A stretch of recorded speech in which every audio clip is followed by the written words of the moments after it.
Salut Mysterio, on va rembobiner ta vie de 2023 à 1984. Ouais, je suis franco, t'as vu.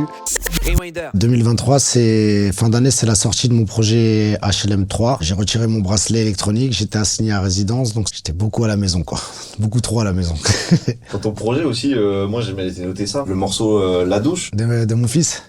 Ouais, c'est mon fils, il avait fait un petit morceau pour rigoler, comme ça, il voulait venir au studio, enregistrer un petit morceau. Il l'a enregistré, franchement, j'ai écouté, j'ai bien aimé, donc je l'ai mis dans le projet. J'ai même fait un remix avec un rappeur qui s'appelle Arobi. Et voilà, ils ont fait un morceau tous les deux au studio et donc j'ai tenu à le mettre dans le projet. 2022. C'est la naissance de mes jumeaux. Donc j'ai eu des jumeaux, 2 petits garçons, Hamza et Ayoub. Et 3 semaines après, voilà, je me fais interpeller à l'aéroport d'Orly avec mon fils le plus grand, le 3e, et je me retrouve incarcéré à la santé. Franchement, j'étais pas prêt. 2021. C'est la sortie de HLM 2, début d'année, pour mon anniversaire, le jour de mon anniversaire. Planète Rap, Skyrock, des freestyles d'anthologie. Une année très rap et très ensoleillé. Avec Jules, on a fait le classique organisé, il m'avait invité, j'ai posé sur 2 morceaux. Rien que l'invitation, ça m'avait fait grave kiffer. En plus, on a le morceau La Loi de la Calier qui a énormément marché. C'était le premier single qui a été envoyé sur le projet et le message, il était fort. Merci à Jules pour l'invitation. 2020. C'était un peu calme. Au mois de juin, j'ai sorti Les Oiseaux, j'avais fait le morceau avec Marwa qui a tout déchiré, 1 million d'euros. Il y avait le morceau aussi avec Naps, Chihuahua qui était très bien. Une fois que t'accompagnes, je crois que le bon état à toi. Elle va te faire du sale, te prendre pour son chihuahua. Franchement, c'était un petit EP, mais franchement, il avait fait un gros boom. La plupart des morceaux, ils avaient grave cartonné. Mais je les avais vraiment enregistrés, sans prise de tête, quoi. 2019. À chaque fois que je fais un morceau avec Balti, à chaque fois, c'est un carton.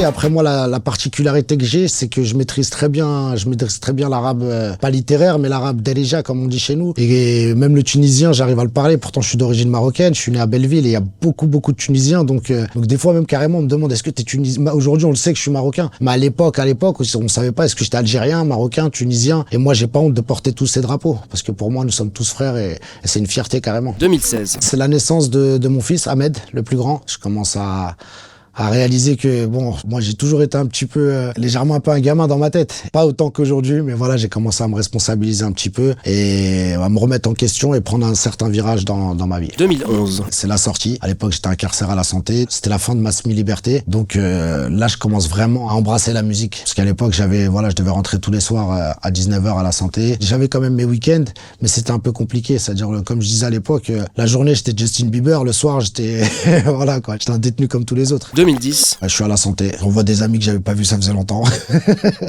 Après, je te mens pas, la santé, c'est pas la pire des prisons. La détention, c'est de la folie. Mine de rien, la santé, t'as vu, j'étais quand même à Paris avec pas mal de jeunes de mon quartier. À un moment, il y a carrément cette gecko qui est arrivée. Il y a eu MDR qui a été enregistré pendant ma cavale aussi, qui est sorti pile en même temps que en 2010 quand je suis sorti en semi-liberté. T'as eu le morceau Les Petites chez moi, la maison de disques que je venais de signer chez Universal. Et on m'a dit c'est bon, tiens, ton morceau il rentre en playlist et tout. Et moi, j'étais content parce que moi, j'étais déjà passé plusieurs fois sur Sky, mais que dans les nocturnes avec Fred. Et à l'époque, c'est la première fois que je rentre en playlist. Et je me rappelle, et le jour où il est passé, tout le monde était là. Je leur disais, les gars, voilà, écoutez mon son, il y a un son à moi, il va passer, c'est bon, il rentre sur Sky en playlist et tout. Et là, j'avais l'impression que c'était un match de foot, que c'était une finale de Champions League. Dès que le son, il a commencé, les petites chèvres, et t'as toute la zombie qui tape avec les casseroles dans la porte. Yuga taga, des coups de pied et tout. Franchement, bon, ça reste la tôle, quoi, mais ça reste un souvenir, franchement, incroyable.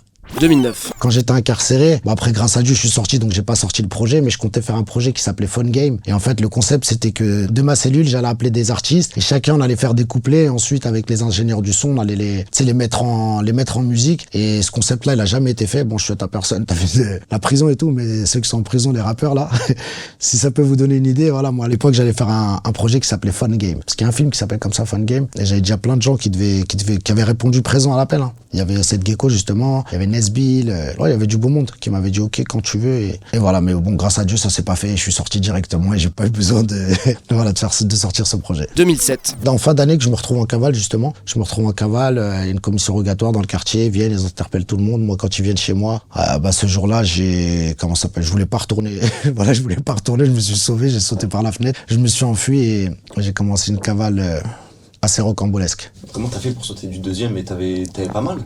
Franchement, si, je me suis fait grave mal, mais tu sais, avec la peur et la panique et voilà, t'as vu. Donc tu trouves des super pouvoirs, je te mens pas. Avec la panique, à l'époque, j'avais dit une phrase et qui est vraiment vraie. Tu sais, sur le coup, c'est réfléchis beaucoup ou réfléchis pas.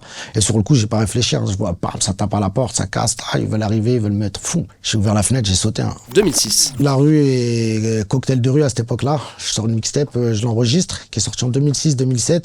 C'est un double album et c'est le succès d'estime dans la street. Hein. T'as vu, je commence à faire beaucoup de bruit, mais en même temps, je rappe parce que c'est une passion en vrai. Et tu sais, dans les quartiers, on m'apprécie beaucoup et mon nom il tourne un petit peu partout, mais on me connaît pas forcément. Tu sais, on me reconnaît pas dans les rues. Il y a pas la force d'internet qu'on a aujourd'hui. Les sons ils tournent en Bluetooth, donc c'était dans les voitures, c'était les CD, ça tourne à mort, les CD gravés. Et à l'époque, ce CD cocktail de rue, je me rappelle que je le vendais dans l'immeuble. On était dans l'immeuble, donc voilà, on vendait un peu de détails. Et moi, je vendais mon album aussi. Donc les mecs, ils venaient, ils voulaient pêcher un 20. Je disais, tiens, prends un 10 et prends mon album. Et j'ai quand même vendu 4000 mixtapes de ce projet. Ce qui est énorme pour l'époque, quoi. 2004. À l'époque, à Fleury, j'ai été élu meilleur rappeur. Dès qu'il y avait un mec qui rappait et tout, qui arrivait, je disais, on va te ramener You, il va te refroidir. Et des fois, à l'époque, ça me faisait penser un peu comme le film 8 Mile, tu sais, les freestyles et tout. Ça freestyle à l'époque, à Fleury, il y avait le préau. Donc le préau, c'était chaud, t'as vu, pour traîner sous le préau, c'était dangereux. Et voilà, on restait sous le préau, on faisait des freestyles. Et moi, c'était quand vraiment, tu sais, c'est bon, vous avez freestylé, bah tiens, vas-y, je vais vous lâcher un couplet. Je mettais tout le monde d'accord et tu sais, les gens ils me donnaient de la force et c'était incroyable, quoi. 2003. C'est le premier album, c'est même pas un EP, c'était une mixtape en fait. À l'époque, donc avant ça, t'as vu, je commençais à enregistrer, faire des sons pour le quartier, pour ça.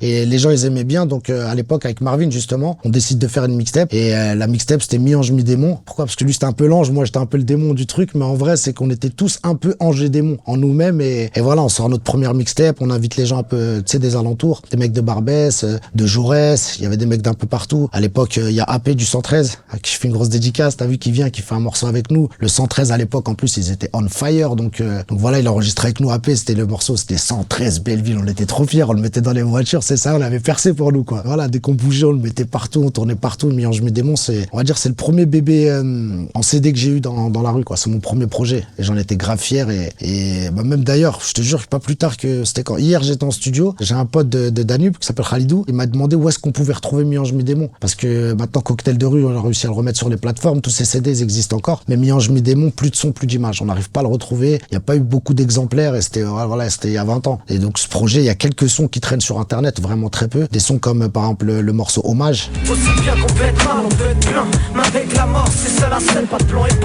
C'est un morceau, déjà, même quand tu l'écoutes, tu vois que les punchlines et tout, c'est moi un peu, tu sais, tu sens l'écriture que c'est du You. T'écoutes la voix, tu sens que j'étais gamin. 1999. J'écoute beaucoup de rap. C'est l'année de la Funky Family. J'avais écouté aussi Ayam, beaucoup, mais la Funky Family, je m'étais mangé une bonne claque. Quand j'avais écouté Laura Luciano, Sat, j'avais kiffé, je kiffais jusqu'à maintenant encore. Hein, t'as vu, c'est vraiment, tu sais, ça a été aussi des professeurs dans la musique, le rap marseillais très présent. Donc très rap et très street. Tupac, depuis jeune, j'ai découvert, j'ai kiffé, j'ai pas lâché. Je me suis percé le nez, je mettais des bandanas, on m'appelait Yupac. J'ai eu ma période de ouf. Carrément, à un moment, je me sentais teutré quand les gens ils écoutaient Biggie, moi j'écoutais pas, t'as capté, je me sentais, je fais un lâche si j'écoute Biggie, tu sais. 1996. C'est les premières clopes, les premiers pétards. Très rap, j'écoute, comme je t'ai dit, j'écoute le Crimpé en boucle et voilà, je suis tout jeune et je tombe amoureux du rap. C'est les éducateurs à l'époque qui nous Feu Vert, une association. Ils venaient d'arriver, ça faisait pas longtemps dans le quartier et ils nous encadraient. T'as vu, ce qui était bien, c'est qu'ils venaient nous chercher. C'était un peu comme nos oncles. Donc ils nous ramenaient au foot.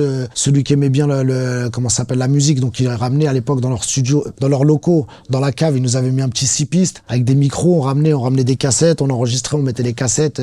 Tout le monde rappe plus ou moins dans le quartier. 1994. Bon, c'était l'école. Je traîne pas beaucoup. Je me rappelle que le mercredi, à l'époque, on n'avait pas cours. Il y avait le club Dorothée, il y avait Dragon Ball Z. C'était le seul jour de la semaine où je rentrais en courant de l'école à la maison. Je mettais 1 minute. Je partais en courant, je rentrais en courant, je me posais, je regardais l'épisode de Dragon Ball Z. Sinon, tous les autre jours, je finis à 16h30, je rentre à 18h. Tu sais, tu commences à traîner un peu plus. Tu traînes en bas. Ma mère, t'étais où? J'étais en bas, j'étais au quartier, j'étais à la cité. Ah, tes devoirs, tac, il te préférait un peu. Voilà, quoi. Mais c'était Dragon Ball Z à mort. 1984. 5 février 84, c'est ma naissance. Je suis né à Belleville.